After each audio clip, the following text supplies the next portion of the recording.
Welcome to this interesting discussion that we have today on digital payments, materialization, and beyond.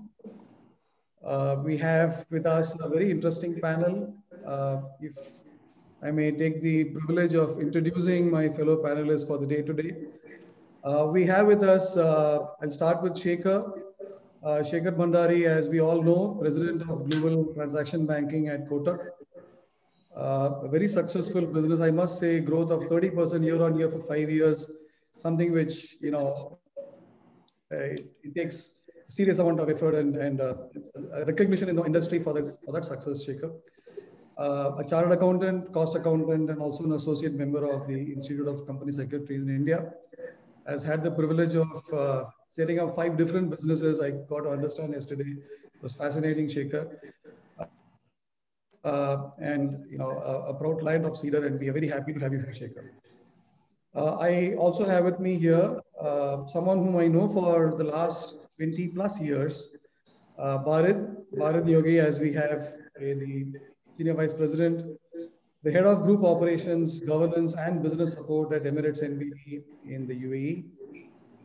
He's a veteran, has worn various hats, responsible for operations, service delivery, and a large amount of transformations, both business and technology, that I've had the privilege of working together with Bharat. Welcome to this panel, and thank you for being here. We have with us Srinivasa Gopal. Srini is the General Manager at Transact Campus.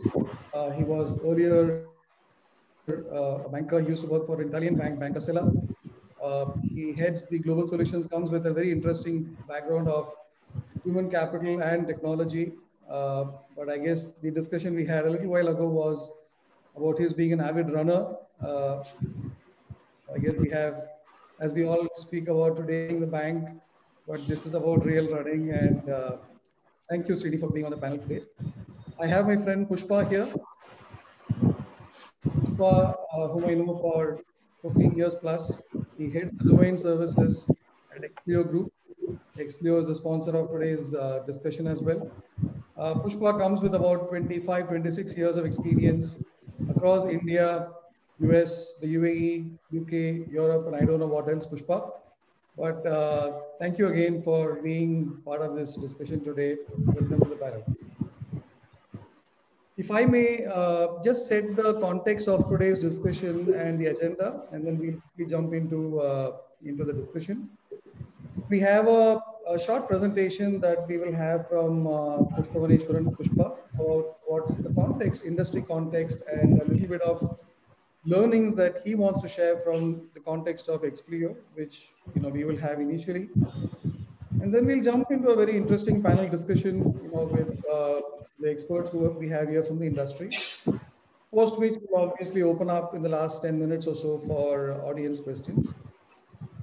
We will obviously be having an active engagement with the audience. So we would be running a series of polls, which we would encourage you to actively participate in and contribute, and which obviously also set the tone for this conversation today.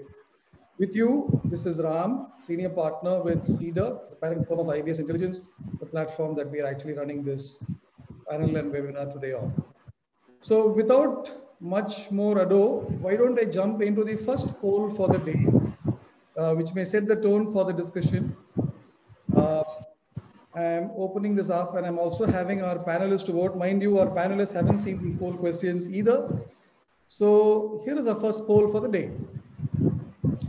What, in your view, is the biggest driver for the evolution of digital payment ecosystem? The changing customer preferences? Is it the proliferation of fintechs? Is it the implication of COVID-19 as we have? Or is it innovation and technology? Unfortunately, all of the above is not an answer that we could accept, although I know many of you would like to say that, but you got to choose the biggest of them, right? Let's see what you have as answer. We have about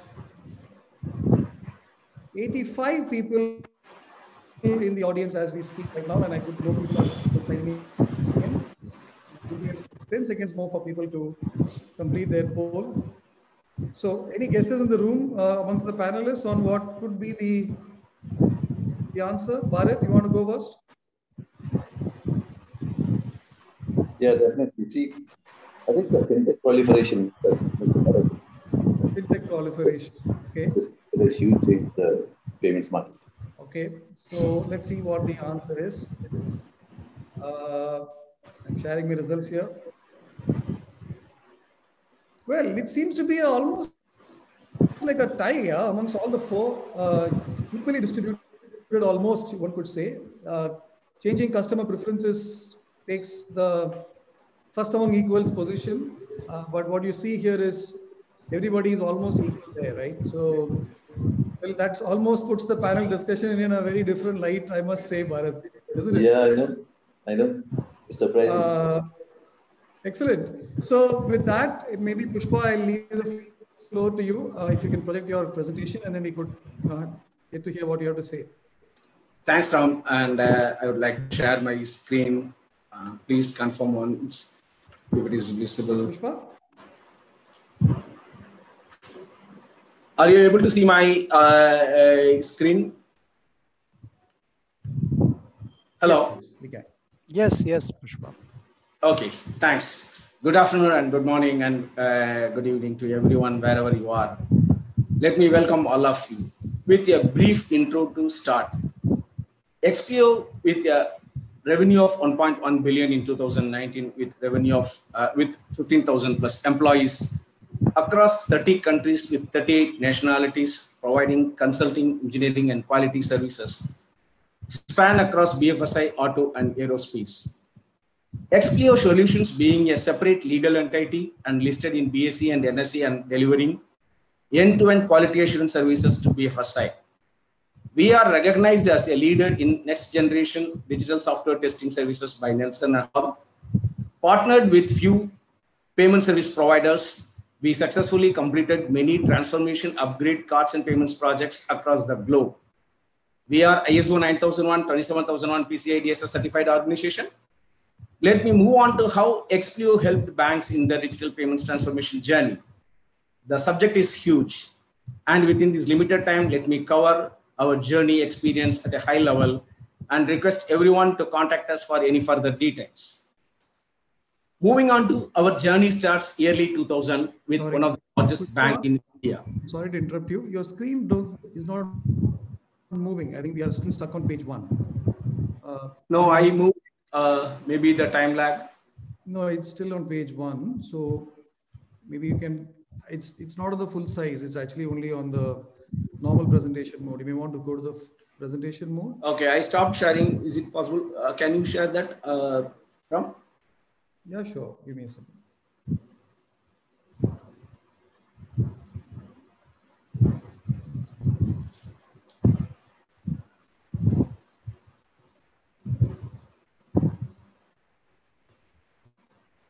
Could you see my screen now? Yeah. Okay. Can you move to the next slide and then next slide? Yes. Yeah, you can move. Okay. Our journey starts early 2000 with one of the largest banks in India and the world. It's started with non-integrated remittances like telegraphic transfer. The younger generation at present may not even know the telegraph or is itself got vanished. Later, when the Indian payment system grows, our journey also continues with various banks by doing all types of payments such as RTGS, NEFT, IMPS, AEPS, through various digital modes such as micro ATM, mobile, IVR. XPO helped one of the largest Indian payments bank to implement their digital banking operations. Couple of critical challenges and learnings in that implementation is integration between the bank and post offices on how the balances are transferred and accounting is happening. Digital account opening using Aadhaar biometric and doing transactions based on the Aadhaar validations using micro ATM. The biggest challenge being the test card and the integration with the Aadhaar network. One another prerequisites, one another important learnings and challenges is testing all these digital instruments or is the prerequisites. If you are ready with your prerequisites, Paka, then you can do the testing within a matter of time. one classic example being utility payments. The proof of pudding is that the bank leveraged the digital services through micro ATM, AEPS services and delivered 2,000 crore of cash during the lockdown period of 70 days. Moving on to Middle East, the journey continues with a bank meshed with another bank and went with a greenfield operations of CBS, implementation of CBS. Payments being one of the model which was getting developed along with the user acceptance testing, a kind of agile way. The proof of pudding was that Explio supported the central clearing branch, handling checks and remittances on the day of go live, and a week afterwards on the process of clearing and settlement of the bank balances with the central bank. Now we are partnered with various banks in Middle East region for the implementation of the payments hub for a bank in Middle East across various regions. Payments hub implementation as well as instant payments implementation for a couple of banks in Saudi Arabia, handling Sharia payments. Switch implementation for a bank in Qatar, handling local and GCC transactions. Our proprietary tool, Faximi, used to generate, inject, and validate ISO 8583 messages, help the bank with faster implementation. We are working for CBS upgrade in Egypt covering RTGS payments. We are working with Bahrain and handling the entire cards life cycle for a bank and handling benefit schemes. Our journey continued. Our journey continues with high value payments. Sorry, Ram, can you go back? With high value payments implementation by Barclays for its US operations and SEPA implementation for multiple countries across Europe. The scheme, it covers all the schemes across Europe and US like CHIPS, CHOPS, Fedwire, Target 2 kind of thing. The proof of pudding is that the platform processed 30,000 plus transactions on the day of go live worth 300 billion amount of money. Our proprietary automation framework combined with our tool to inject the XML messages, now which we are upgrading it to inject the ISO 2022 messages. The journey still continues with BNPPF where PSD2 testing and maintenance of instant payments is going on. One another challenges being the SIT solution and IT wing of the Resti Bank, where the entire screen is in German. We came out with those challenges, learning German and doing the quality assurance testing. Moving on to the lifestyle changes. Ram, can you move on to the next one? Digital technology influences the retail payments and thereby the lifestyle of the payments. Various devices, types and modes of payment changes the lifestyle of the customer from going brick bank, motor banking to the banking at home. Trend one being from cards to codes, moving from magnetic strip cards to EME cards to have a secure payment mechanism. The latest trend being the biometric authentication. To enhance the security of the account operations and digital payments, we are using biometric authentication. In India, the private sector banks already started using Aadhaar-based biometric authentication. UK is in the process of implementing the same. These trends require one or other way the physical touch, and in this pandemic period, there are other trends gaining momentum.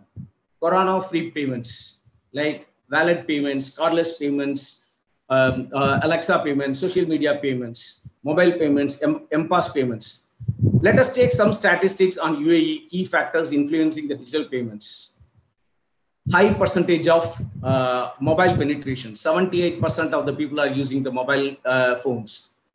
Tourism income in every year, more than 16 million tourists visit every year in UAE, and thereby the revenue and thereby the digital payments. International business community is rising. In Qatar, 75% of the population is using the mobile banking, mobile payments. In Saudi Arabia, it is 60-65%. According to the National Retail Federation, 67% of the US retailers now accept some type of non-touch payments, and in Europe, Visa reports that 75% of in-store payments are now contactless. The last but not the least, the latest trends is buy now, pay later. As we've seen in every e-commerce site, customers love it. After all, it's more affordable than credit card fees. Technology is being used to encounter the technology is being used to come out with innovative business solutions, as can be seen in the social media payments, smart speaker payments, e-wallets, cryptocurrencies. Key challenges the bank will encounter in implementing the digital wallets. Number of parties involved in and the coordination. Obviously, the various number of stakeholders inside the bank, the Google or Apple wallets, the service providers, token service providers like MasterCard, Visa card, the technical expertise and select an appropriate format of data going to be used for exchange of the messages and compatibility with the tools what we are going to use. Obviously, testing by an external audit and certified by Google or Apple. Testing in the authorization area, alerts, where we are mixing scenarios of contactless, non-contactless cards along with the life cycle of the cards and payments. Moving on, the various factors which are influencing the digital payments. Moving on to the factors driving the digital payments, fintech are playing a vital role. They resulted in blooming of the digital or challenger banks across various regions. If you see quite a number of banks listed on the bottom of the presentation, there are a good number of banks in China, Philippines, India, UK, Singapore. Singapore has recently granted 7 licenses for the 7 organizations to start the digital banking. These digital and challenger banks changes the way the bank operates, starting with the kiosk at manless branches, account opening, operations, everything goes digital. With fintech payment platforms like Paytm, you can do shopping, travel, entertainment, food, legal payments, etc., etc. For all these payments, the underlying rail is the scheme in respective regions such as UPI in India. See, last but not the least, the top-rated security powered by machine learning and artificial intelligence. Coming to security, people will always prefer using a payment method that has a high security. That is the reason why payment technologies won't be able to go forward without developing a top-rated, top-grade security. Banks receive a lot of customer details and payment data every day, and to detect all the possible threats within a seconds, machine learning is the first step the bank need to complete to achieve the artificial intelligence. Bank continuously feed with different and new transactions, which can be analyzed to detect fraud transactions in real time. As the bank receives more and more transactions, it keeps getting better by identifying fraud transactions. These fintech companies are one of the key members in promoting these digitals. To share an ad during an IPL, a customer came and stopped in a non-parking area within few seconds and make the payment through QR code, scan and pay, get the coconut and run away when he heard the police siren. Classic advertisement promoted by these fintechs to improve all these kind of digital payments. Moving on to the global regulations, there are a lot of initiatives going across the globe on the payments landscape. Instant payments is one such kind of thing. As I already specified, India has already implemented, and Middle East, Saudi Arabia is in progress. Singapore is in progress. The ambition of EPI, European Payment Initiative, is to create an unified pan-European payment solution, leveraging instant payments or SEPA instant credit transfers, offering a card for consumers and merchants across Europe, a digital wallet with P2P payments. The next major initiative by SWIFT and introduction of ISO 20022 applicable for CBPR plus implementation. Every region and financial institution needs to comply by 2022, and there is a coexistence period of 3 years. This is one of the big initiatives, and the impacts payments at present and over a period of time. The entire banking landscape, treasury, trade, securities, etc. will come into the picture. The interoperability of ISO 20022 makes it interesting for the regional control bodies to revamp their existing RTGS systems. Couple of countries in forefront are India, UK, Singapore, Middle East. GCC is in the process of implementing RTGS across GCC countries. Nevertheless, to say that open banking makes the entire bank branch operations differently, and many areas earlier considered as the back office or the front office at the branches now transformed into a digital front end. Example being retail lending operations, retail lending onboarding, customer onboarding, card issuing, CMS management, etc., etc. Again, combined with open banking, PSD2, and strong customer authentication, I would say our experience varies in implementation of strong customer authentication in Europe across the banks. Obviously, one of the key learnings is the schedule, how to cope up with implementation within that schedule. Lot of other factors impacting the schedule and thereby delaying the implementation. Moving on to the next trend, which is the factor which is driving the payment evaluation, is the customers. Customers want to make the payment in couple of clicks. Don't want to wait in queues to make the payment. Gen Z millennials who are in the age group of 7 to 20, born not with silver spoon but with iPhone and Samsung mobiles. They would like to avoid cash and not limited what they want, what they are coming to contact with. Key considerations, probably I would say that key considerations that the bank should focus while building or enhancing the digital payments products are taking payments from the back office to the boardroom. Focus on balancing between the risk and return. Understanding customer preferences. There is no specific order. It can be of any of these things. From my side, these three are the key factors which is influencing any banks or financial institution for the digital payments. Moving on, probably I would like to summarize. Every financial institution should know how the quality assurance is playing a vital role in payments landscape. It's not just messages. It's how the various messages types behaves on what scenarios, events in the life cycle of the payments, performance, accounting, etc.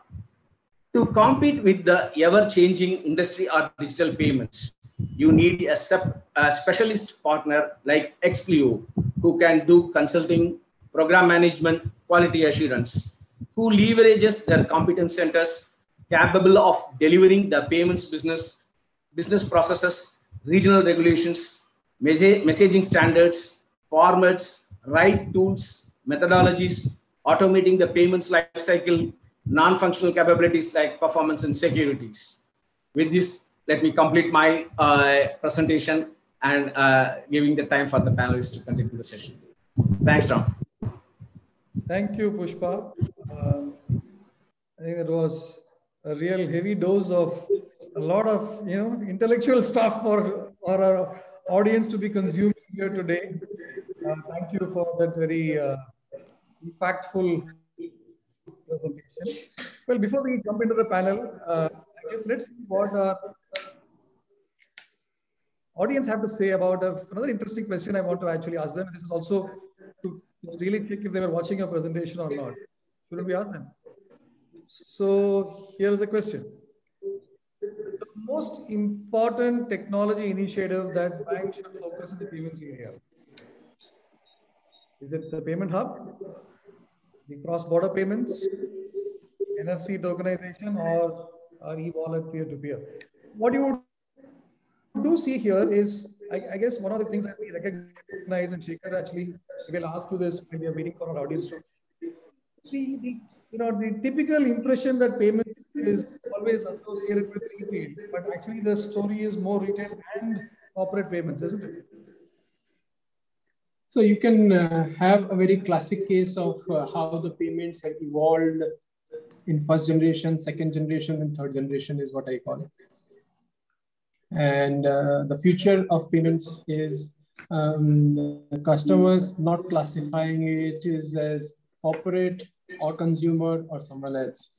The person who is buying vegetables worth 20 dirhams or 20 rupees or $20 is equally important a person who wants to transfer $20,000 otherwise.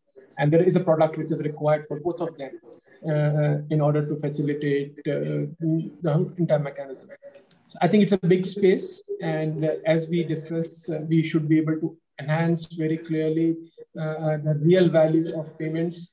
As a consumer, I would just want that my payment should happen in the simplest manner, in the most secure manner, and in the fastest manner. Whosoever meets that, whether it is a payment hub, whether it is regulations, whether instant payment by whatever name you call, I think I leave it to the banks, fintech, regulators to identify. As far as consumer, I think I want to have the simplicity, I want to have the security, and I want to have a faster way in which it to reach for that. Amazing, Shekhar. No, I think they say it's a new equalizer or the leveler, right? I mean, whether it's 20 rupees or $20 or $20,000, let's see what our audience have to say about what they believe is the most important initiative. Well, the answer, the winner is Payment Hub. But what's interesting is a very close associate there is the e-wallet and peer-to-peer, right? It's almost 37, 35. It's quite close there. Quite interesting. And that maybe brings us to maybe what we will have as a, and I go back to Shekhar, I mean, and as part of our panel discussion here, if you actually were to look at how the ecosystem has evolved in the last 5 years, right? And from that standpoint, and you see how this likely to evolve in near to medium future, how do you visualize it? I think last 3 to 5 years, I call it quite revolutionary in my mind. There are decades when nothing happens, and there are a few years in which the decades can happen. And I think industry has moved from a paper-based to a digital mode very, very clearly, thanks to increased high-speed connectivity, whether it's 4Gs, 60% of them being mobiles, 25% smartphones, 40% internet penetration, and at a few other countries, I think it is much, much higher. But I think that has been a great leveler to ensure that it moves from a paper-based to a digital one. The third generation products I call, especially in India, BBPS, UPI, AEPS, FASTags. I think these all are where exponential volumes come in. And if I were to just correlate the volumes, you will realize that the first 100 crore transactions, monthly transactions, took almost 12 years to happen. The last 100 crores took only 12 months to, I think, increase. So now the number is around 400 odd crores, but 300 to 400 crores you moved in 12 months. The first 100 crores took almost 12 years. So 12 years to 12 months is what I call the journey, which has got facilitated in last 3 to 5 years. And some of the enhancements which were done maybe to do with fintechs, I think I did a lot many institutions across, banks who enhance their core systems, and I think regulators come very, very important to facilitate the piece. I will refer to, I think, our Honorable Governor's declaration and speech today, where he facilitated the entire video KYC for sole proprietors and all the authorized signatories. I guess these are all path breaking to ensure that you have something which was offered only to business, now expanded to the first level of businesses, and then I think it paves the way for the second set as well. In my mind, in short to medium term, as Ram, you asked, I think there will be increase in digital penetration as you will move. We call that digital is the new thing. Cash was the earlier case. And as people become more digitally friendly, and I think one did really cover that the millennials who come in fresh are pure 100% digital. And we expect, I think, this thing to continue. We also expect the next set of 100 transactions, I think called the 100 crore transactions, to come in a span of 7 to 9 months rather than 12 months criteria, which was set earlier. And that's where it moves. And you will see investment of digital to increase in new age products. So you will have new variants of UPI, BBPS, you call it instant payments, the way it can be. It will be new technologies. I call, I think, AI, blockchain, wearables, robotics as an important part. You will have new payment modes. I think you will have digital currencies. It is for real.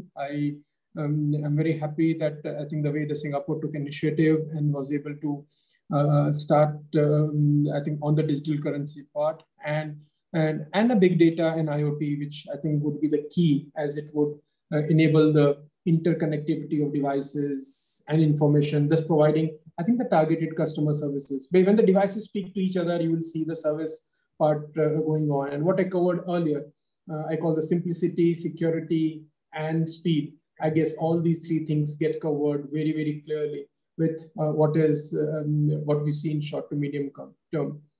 Amazing. I mean, I almost thought you said 12 years to 12 months, and then the next one you'll say 12 weeks here, but you actually took it to 9 months.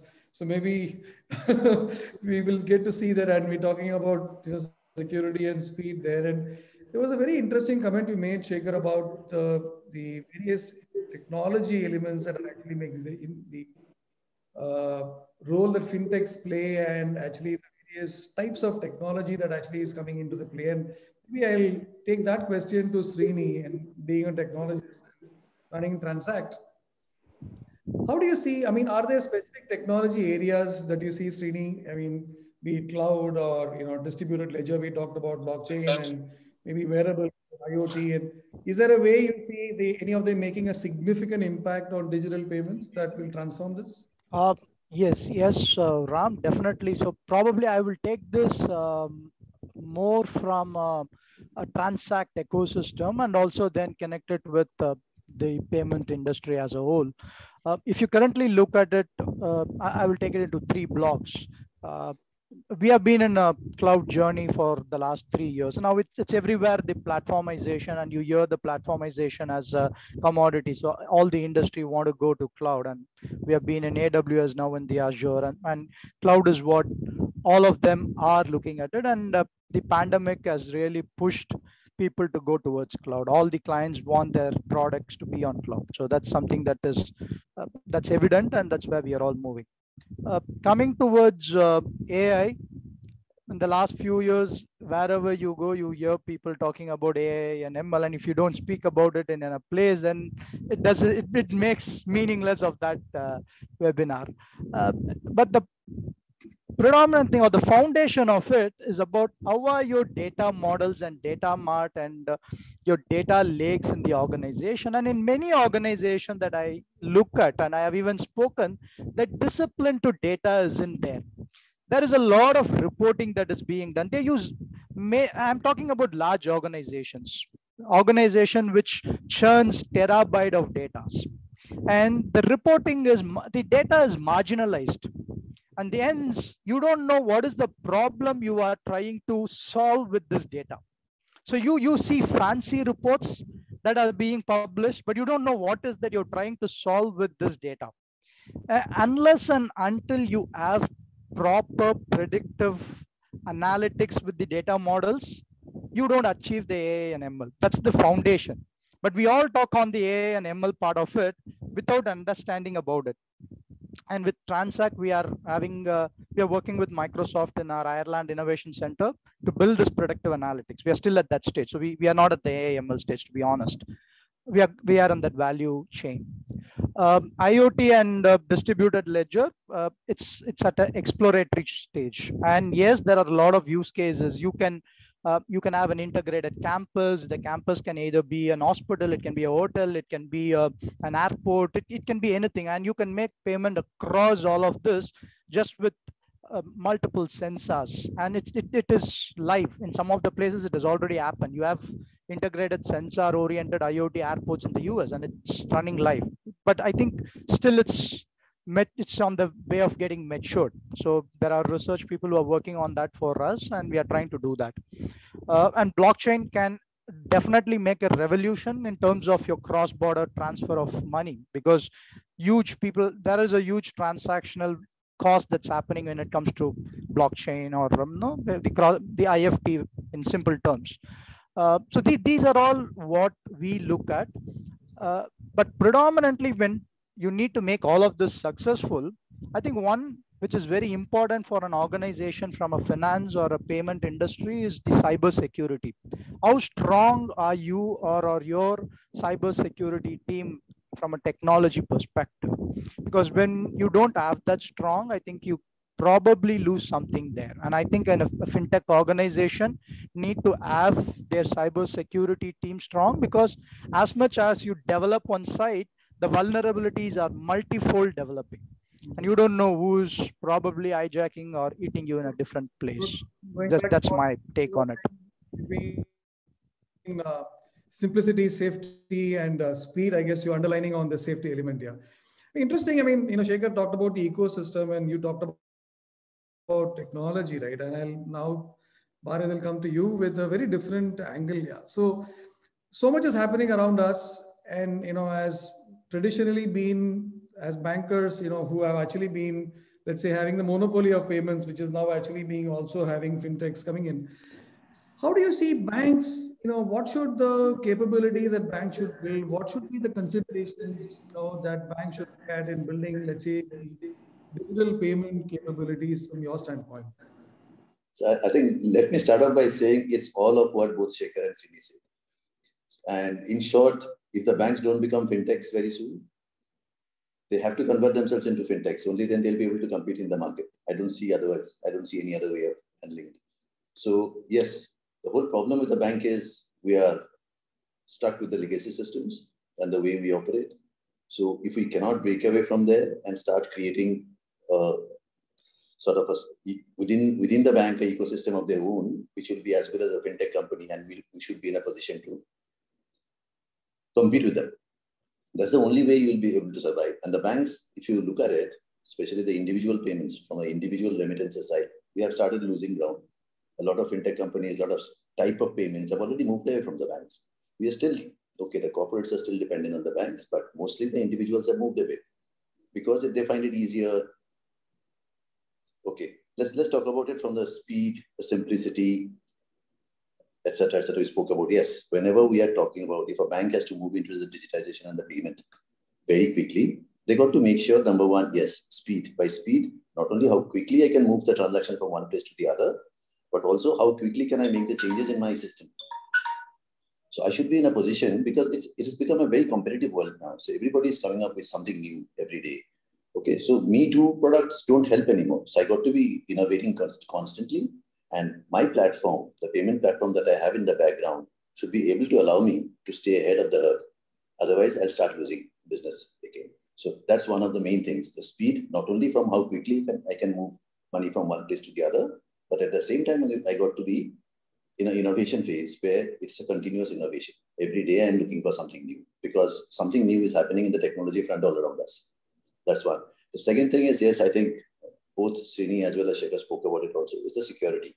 The moment we are moving into the digital space and quick remittances, the more and more of the cyber crimes, etc., etc. So people got to be safe. People got to feel that, yes, I am secure if I am going this particular route. And that security is very, very important in a payment world. And is it cheaper for the customer? How can I make the transactions cheaper for the customer? Like if I take an example from our bank, to move people away from the branches to my alternate channels, what have we done? We have actually, alternate channels, we made it free for them. We don't charge them anything if you are doing a transaction through my alternate channel. So that's another one. So it has to be cheaper to the customer. How do I make it important for the customer? Why would the customer feel that, yes, I should move to this particular transaction rather than going over to the branch and withdrawing some cash or giving a remittance request saying that, okay, send out this payment. So those are the basic few key things, and lastly, how does the bank make decisions? That is again what Srini touched upon that's very effective. So if we do not have proper data and we don't utilize that data for taking the decisions, then you may be taking a wrong decision. And the data engineers, etc., that we are talking about, an average data engineer may not help you. You will have to spend in that particular area and get a proper data engineer who actually gives you an insight as to, you've got to be the best, right? when you're coming into a competition. So if the data engineer that you have got is a generic data engineer based on that data, obviously the result you're going to get is average. So that is one area the banks will have to spend to make sure that yes, it is data, we are data driven and we know exactly what the decisions we are taking. We should be in a position, in a leading position at all times. I think that's where the banking industry has to move. It has to become a fintech of their own as far as payments are concerned. And of course, it has to be continuously innovating, keeping all these factors in mind. Very fascinating, Bharat. And I guess very interesting takeaway there. Very powerful statement to start with, to say banks need to become fintechs, right? And I think there is also going to be a strong regulatory push. I mean, if you look at what we've had historically, 89% of the transactions are cash. Primarily, as they say, payment service providers don't compete with each other; they compete with cash. So 5 years back, it was at 89% cash, and now I understand it's something around 77. So, I mean, firstly, Bharat, I mean, what do you think would actually be the push, that we already have with COVID? Therefore, how has expectations changed because of that? That's one question I do have for you. And secondly, what do you think the change that regulators or regulations can bring in driving this? Regulators actually can make a lot of difference, and you need the regulators with you if you really want to make a difference. Otherwise, the extent of difference that you can make is very limited. If the regulators don't help you, you'll not be able to proceed much other than maybe within your customers and within your bank, you're trying to come up with something. But every step you will get stuck because the regulation does not allow you to do something. But in that context, I think I should take the example of UAE here. So the Dubai Smart City and the Dubai government, the way they have been supporting is amazing. Like Dubai government came up with their own, rule saying that all government organizations will become paperless by X date. That is, they have a date of 2021 November. By then they want to become paperless, number one. And no cash. Okay, so no cash, most of the Dubai government organizations have already moved. So they have gone into, the either card payments or wallets or whatever. And all banks, whatever payments I have to make to the Dubai government, any organizations, call it a tax payment, call it anything, nothing in cash. They don't accept cash anymore. So that's a huge driver, So the government is driving to make sure that, yes, you move away from cash. That's from a corporate perspective and a business perspective. So they're making sure that the business guys are totally slowly moving away from cash. That's one. Historically, this particular place was not necessarily AML controlled area, etc. But they're waking up and they've started moving very fast. And yes, all those controls are coming in. Even central bank now of recently has started moving to make sure that, yes, we get ahead. Coming back to the individuals, see, this market is a little unique in the sense, I think I saw approximately 30% of the UAE population are millennials. And around, I think, more than 80% have a smartphone. So this is actually a very good market for digital payments. And this is where people are moving, and all banks have realized this, and they have started moving in. So everybody has the digital accounts, the digital payments, the wallets, the mobile apps, etc., etc. Everybody is coming in. And that's exactly where it comes from. Yes, pandemic helped. Pandemic helped a lot. And in fact, over the last 3 to 4 months, the extent of online banking we sold to SMEs were much more than what we sold in the last 3 to 4 years. So everybody realized that we need an online banking now. Yeah, because banking is stopping. What do I do? They also found alternate channels of not using cash. Because these alternate channels all of a sudden became available to them. They could use it. They were always there. But people were finding it very difficult to move them. The pandemic indirectly moved them, and they are slowly becoming used to it now. So now that this trend has come, this is the time for the banks to move ahead and make sure that, yes, we can achieve much more than what we have done before. So that's the trend for cash. That's the trend for cash. So cash slowly will reduce. Definitely, there's no doubt about it. It cannot vanish. It will be there to some extent. And another example in this market is, yes, the ATMs. No, the ATMs and ATMs dispensing cash. The number of ATMs we have here, if you see any sort of stats, per 100 customers or per 1,000 customers, if you want to look at it, the number of ATMs out here are way higher compared to any other market. Way higher. So this also not only has central bank and the regulator caught on to, there are certain people who have started realizing this and wanted to do something. So the UBF, the local United Bank Federation that we have, they have started an initiative where a few banks are getting together to, rework on the networking. That is, all these banks are pulling together, giving all their ATMs over to this particular new entity. And this entity will reduce the number of ATMs across because you don't need so many ATMs. So that's indirectly telling the customers, don't withdraw cash here, you don't need it. Maybe you'll have to travel a little extra. Do that. There are other options for you.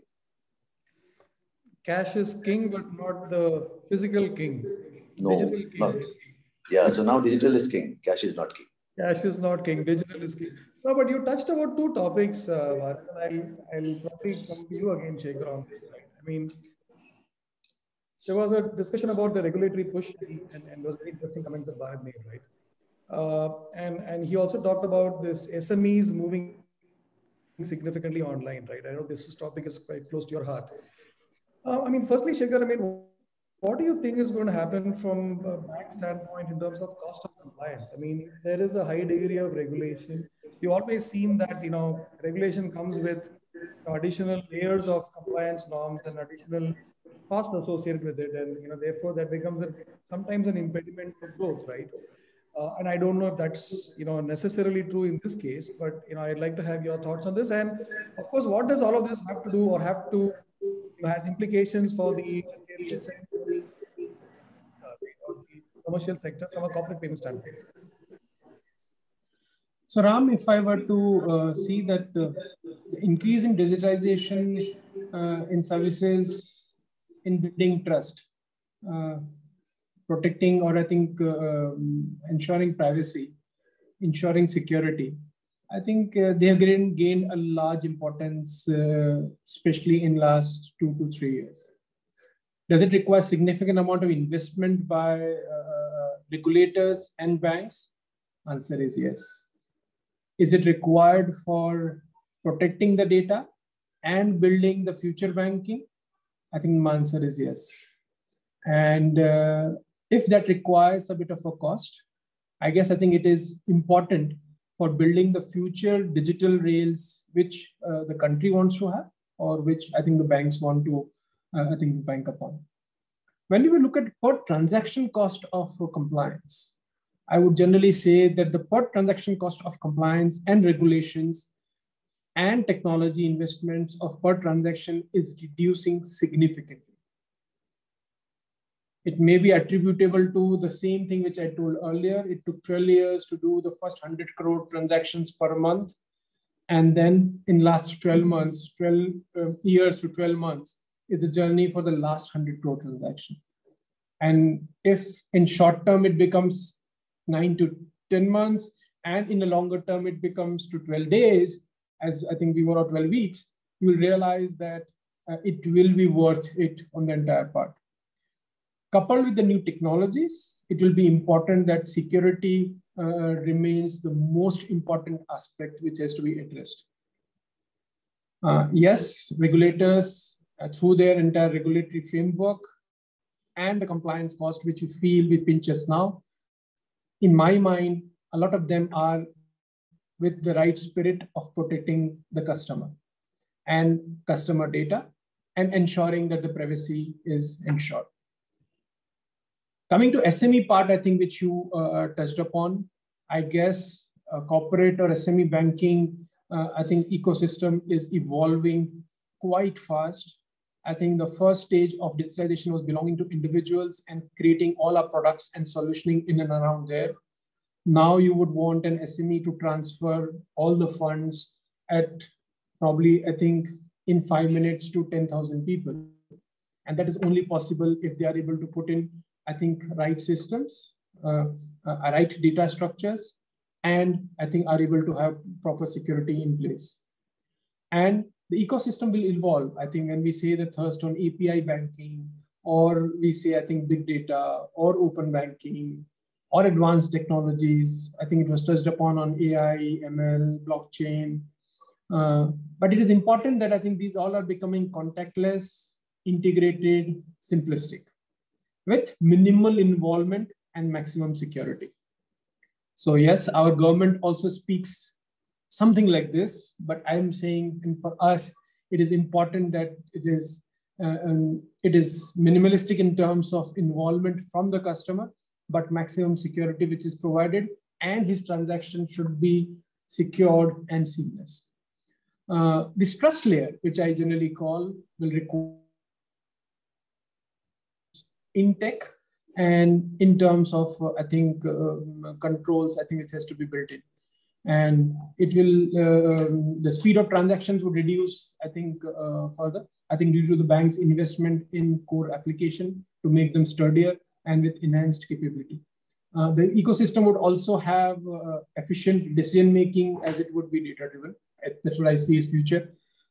You will be having not many credit decisions being emanating from advanced data analytics, and then I think people trying to take a decision. If 90% of that can happen automatically, more supported by data, I think it is simpler. You will have improved transparency in the system. It has evolved in the last 3 to 5 years. I should have covered that I think the transparency in the entire system has improved. And you will find that the optimization of cost will result into all those investments. So I generally feel that an automated transaction through smart contracts with improved security will be what I think corporates, SME banking will be looking for.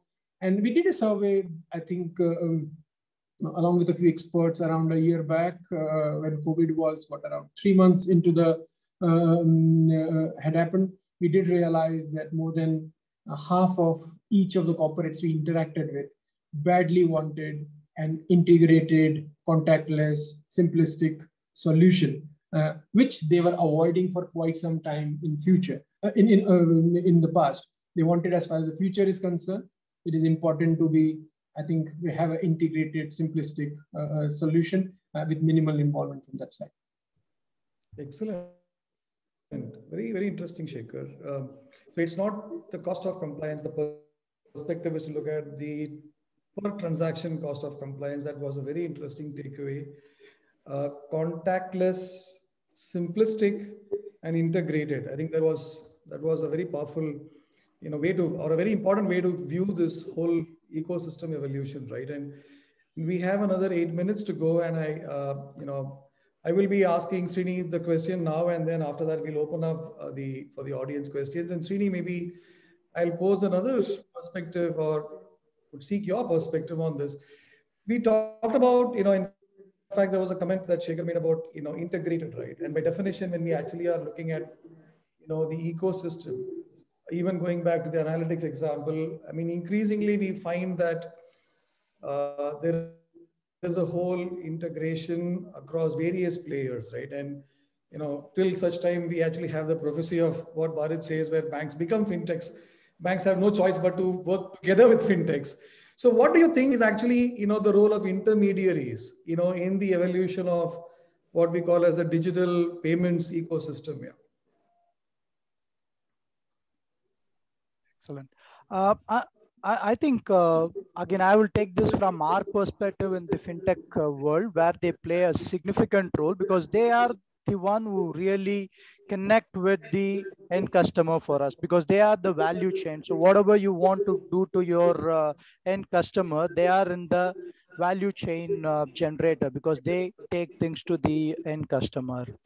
Probably I can take it in 2 minutes with an example that we had, because in the entire customer experience, or in the customer behavior that you want to really take it up, we had one of our signature product for mobile commerce that we recently launched about 2.5 years back. And this is for the end students and the parents, but it was all through the the universities and the partners that we had, and they act as our intermediaries. And it was one of the most innovative product, because it had the Google Pay and the Apple Pay and all of it integrated to it. And for us, it was the most technology revolution, because none of our competitors had that. We thought it was going to make a great market revolution, and we took it, and we had more than 2 million subscribers already for it.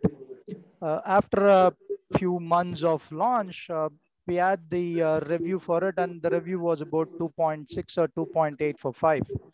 and we were really not feeling great about it. And naturally, any organization, after a lot of effort of about 2.5 years effort of going towards a product with Apple and Google involved to it, and then it's going to be about 2.8, you feel really bad about it because your people have put a lot of effort into it. And when you look at it as 2.8, then it's not good. So we have to work for it for about a year and a half. We involved our universities as our advisory panel. We involved the partners into it. We involved them right from the beta testing stage. We did a lot of things to understand the voice of the customers. We changed a little bit in terms of the business workflow. We made certain things in the product enhancement right from the commercials of how it has to be reached to the partners. And we also involved a little bit in terms of every releases application to test the emotion of the users, how it is being. We divided personas and we checked at different level how it is being done, and we made a complete usability change with new design language. So that is not just one change, but it is an entire change that we have to bring in. With now more than 3 million users, we are at 4.9. Now, this entire change, which I wanted to talk, the pivotal or the backbone of it is the intermediaries. And they are the one who support us.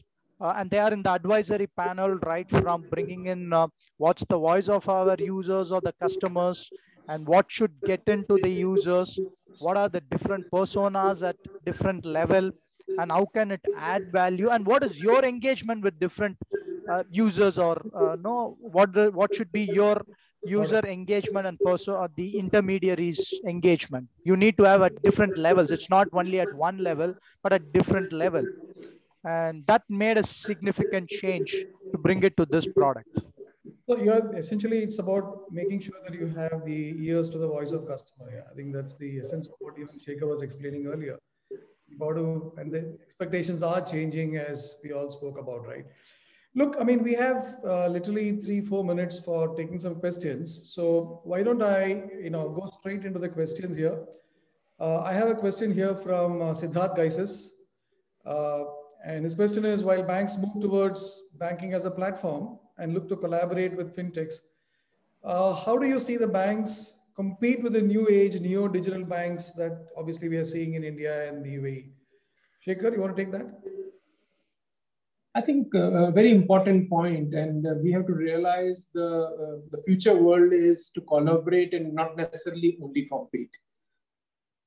So you will compete, but you will collaborate as well. And if you were to take our example, I think we'll collaborate with many fintechs. So yes, there will be innovation lab. There will be fintechs which will be promoted. There will be fintechs which will come in and partner. And with each one of them, whether you call it the open banking partners, you call the payment processors, you want the standalone fintechs who actually are in the consumer space, you will see, I think each one of those, I think will be partnering. There will be supply chain partners. There will be liquidity partners. There will be cash management specialized solutions in terms of invoice financings and invoice reconciliations. I think they will be partners. So you have two modes. Either you compete with them and try to have a similar amount of finesse. At least I am very clear that the future world belongs to collaboration. When you want to run AI, I think you require collaboration. When you want to do blockchain, I think you require collaboration. And each of those will be at different levels. And why do I say that? I'll just, I think, enhance that if you don't get all the information which is available with all the partners, your AI model won't work. And if your AI model doesn't, because machine is not able to learn, it is not able to have a right assessment, not right assessment, results into a decision making which is not based on the right data points. On a blockchain, you don't have 5 banks over there, or you don't have 10 banks over there, which are prominent, controlling 50% of the marketplace. You'll generally say, no, I think you can't work together. It is not possible. A couple of countries who don't come together, I think will also have a challenge. But I have seen the collaboration model as the best model, and the banks have to collaborate besides, I think, working on their core to have a fintech mindset. Interesting. In fact, on a related note, again, Shekhar, this is a question from Nimesh Agarwal. was saying, look, NPCI is doing about 70% retail transactions in India, right? And now we have to compete with the new umbrella entity. So what should they do different or similar to NPCI to reach these 100 million digital transactions? I mean, it's a very unique situation in India that we have here. I think an interesting point, but I can only tell you that three rails, I think, which one should look at. When there was an insurance company promoted by the biggest public sector, and it used to have 100% of the volume. When the new insurance companies came in, it was not that I think the course part actually went down.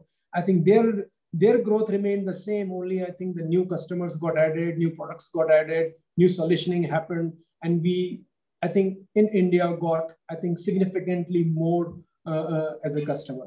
When the same thing happens to the airline, we had a public airline, and I think the more airlines came in, you realize that the entire ecosystem, I think, evolved. You had something, a ticket which was available in India at as good as I think $30 or $25, which earlier used to be minimum as $100. And in the entire space, I think the number of people who were to fly, I think increased by almost 13 to 14 times. I think same thing happens over here. I think NPCI is doing an excellent job. And they have been the pioneers who have been, and all the banks are partnered, I think, over there to make that 70% volume, which you see. There are many products, I think, which are possible. India is a big country. And if the number of transactions, as I said, are going to double, suppose or are going to move from 12 months to 12 weeks, it will require a significant amount of investment in infrastructure, partnerships, and my earlier point of collaboration. So any NUA comes in is not competing with them. It is collaborating with them in ensuring that the volume which is going to come in future is shared, partnered, the products become, I think, much, much more superior. And all the partners in the ecosystem try to make the India payment space, I think, much, much brighter. It is good as on today. I think we are pioneers over there, but it will remain, I think, over there to cater to all the needs of the customer. Yes, I can't agree more. I think it's a competition only gets the best of you. I mean, they say your game of tennis is as good as your opponent, right? So it actually always brings in the best in you. I guess we are out of time, and I guess I will probably ask the last question, I mean, of the day. And this question is from Salah Al-Zubi. The question is, what's the future of central bank digital currencies? In light of many countries exploring this option from a standpoint of technology, settlement, and legal framework. I could see you smiling there, Bharat. So you want to go for it? You're on mute, Bharat. Yeah, the Central Bank of UAE, Central Bank of Saudi, and Central Bank of Bahrain, the three countries together, they're trying to work out something, at least on the settlement part. That is the settlements across the central banks will happen through digital currency. That is what they were trying to do. So we did a POC. So we were part of that particular POC. We did that. POC was a success, but whether how to take it forward is still a question mark. So we did have a lull period for nearly 6-7 months. Now again, another round of discussion has started. But this time they're trying to see whether not only whether we can also connect to the Hong Kong market as well as the Singapore market, where also they have a similar sort of a digital currency which is coming. So yes, it is going to happen a little slowly, but it is always connected to a fiat currency. Let's try and understand that. So whatever central banks are trying to do, they're not trying to do it purely as a digital, but they are actually connecting it to the fiat currency and trying to implement something. But it's still at a very nascent stage. So it will happen maybe, but slowly. There isn't that much of a push yet. Not the distance, but the direction that matters. Yeah, the direction is there. Yeah. Excellent. Thank you for that, Bharat. And with that, I'll have to draw the curtains. Unfortunately, it's a very interesting discussion, but as I always say, good things have to come to an end, and we do have to close this session today. But if you do have questions, I encourage the audience to write to us, and we'll be happy to pass it on to the panelists here. Thank you again, Bharat, Shekhar, Srini, and